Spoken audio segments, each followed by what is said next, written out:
Welcome to Integrated Math, and we're in Chapter 1, Part 1. That's going to be on page 3 in your textbook.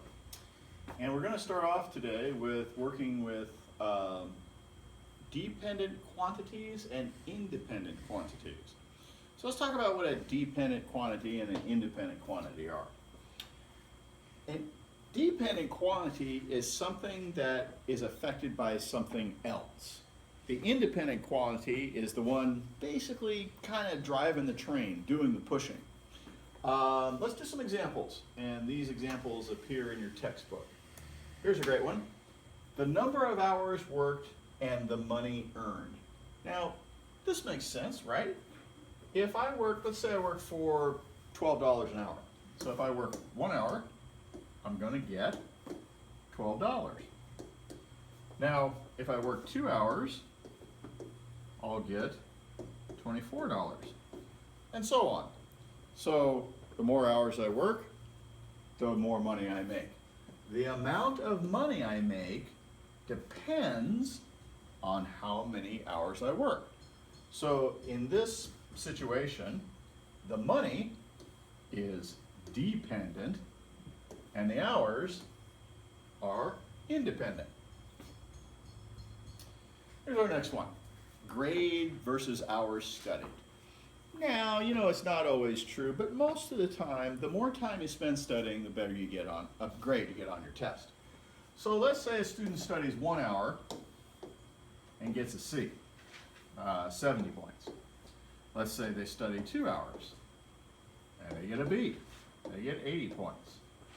Let's say they study 3 hours and they get an A, 90 points. So you can see here your grade depends on how much time you spent studying. So in this case, the hours are independent and the grade is dependent. Next example. Number of people, time it takes to finish the job. So most of the time, if you have more people, you can get the job done faster, whatever job it is. So let's say if you have one person, it takes, let's make it one person, it takes, 2 hours to finish a job. Let's say if you have 2 people, it only takes 1 hour.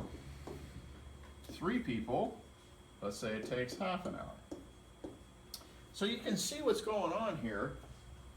The more people I have, the less amount of time it takes to do the job.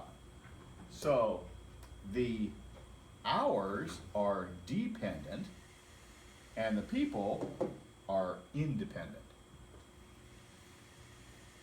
Games and points. Let's say I'm a basketball player, I'm shooting for the Los Angeles Lakers, and I'm Kobe Bryant, and I'm averaging 35 points a game. So after one game, my point total for the season is 35. After 2 games, 70, and so on. 3 games, 105 points for the season. So, what are my points dependent on? Oh, wait a minute, I've already answered the question, haven't I? If my points are dependent on the number of games I'm playing, this is dependent, and this is the number of games I'm playing is independent.